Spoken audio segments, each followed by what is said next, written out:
Rosalie, ilan ang sumusuporta sa pagpapatuloy ng liderato ni Speaker Martin Romualdez hanggang sa 20th Congress? Monica, as of today, June 9, ay nasa 285 mga kongresista ang pumirma sa Manifesto of Support para sa pagpapatuloy ng House Speakership ni Leyte Representative Martin Romualdez hanggang sa 20th Congress. Giit ni na House Senior Deputy Speaker Pampanga 3rd District Representative Dong Gonzales at House Deputy Speaker Quezon 2nd District Representative J.J. Suarez, nagpapakita ito ng pagkakaisa sa House of Representatives. Tugon ito ng dalawang House leaders sa pahayag ng kapwa Deputy Speaker nilang si Cebu 5th District Representative Duke Frasco. Hindi lumagda si Frasco sa Manifesto of Support para sa House Speakership sa 20th Congress. Paliwanag nito sa kanyang desisyon sa kritikal na panahong ito sa Pilipinas, kailangan ng isang leader sa House of Representatives na nagbubunga ng pagkakaisa at hindi ng pagkakawatak-watak. Pamumunong nagpapalakas umano sa pagsulong ng pag-unlad ng bansa. Pero tugon ng dalawang suportado ang pamumuno ni Speaker Romualdez. Bakit? Hindi ba united yung Congress ngayon?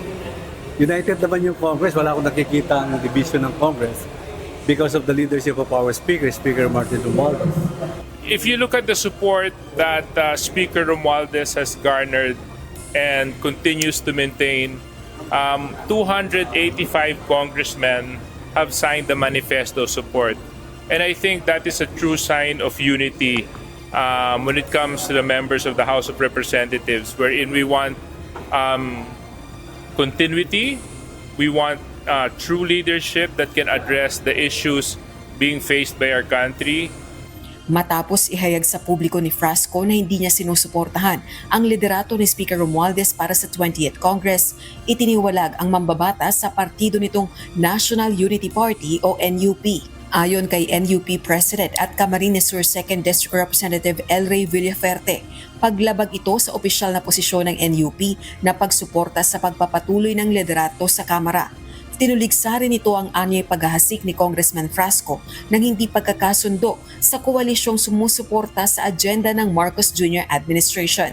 Personal na interes umano ang isinusulong ni Congressman Frasco para manatiling Deputy Speaker. He was the one grandstanding by issuing statements in the media prior to consultation with the prior party leaders. And the suspect of the members is that he's bargaining, arm twisting the speaker to retain him as deputy speaker.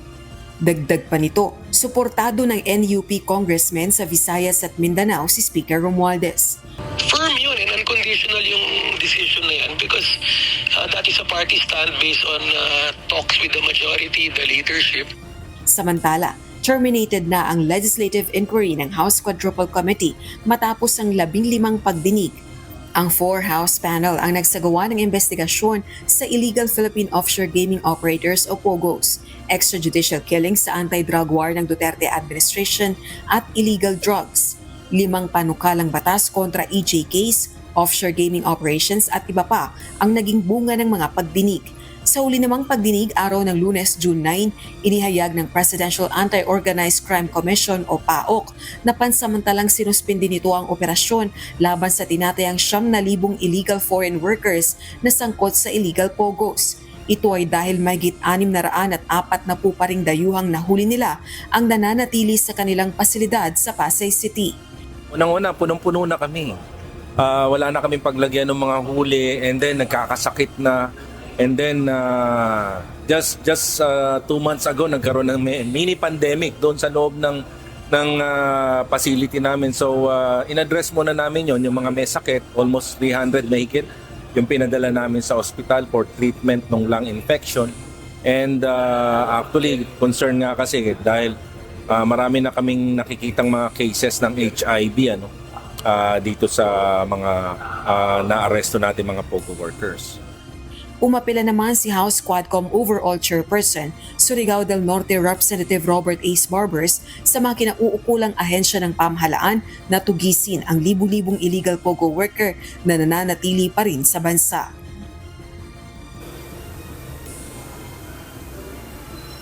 Monica, ngayong araw nga inaasahan ng tatapusin ng Quadcom ang kanilang pagdinig at bago naman matapos ang sesyon sa plenaryo ng Kamara sa June 11 ay pagtitibayin ang committee report ng 4 House panels. Balik sa iyo, Monica.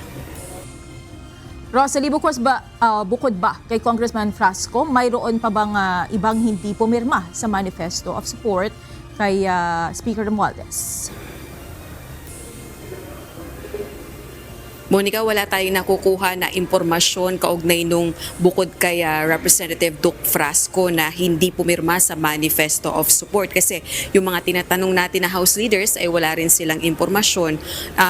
Nagtanong din tayo kay Congressman Duke Frasco kung meron pa ba siyang ilang kasamahan na kabilang na katulad niya ay hindi pumirma sa manifesto of support. Pero nasa 300 plus yung ating mga kongresista dito sa Kamara, sa 19 Congress at 285 nga yung pumirma sa manifesto of support. Ang sinasabi ng House leadership ay supermajority na mga miyembro ng Kamara ay sumusuporta sa pagpapatuloy ng liderato ni Speaker Martin Romualdez sa 20th Congress. Maraming salamat, Rosalie Cos, live mula sa House of Representatives.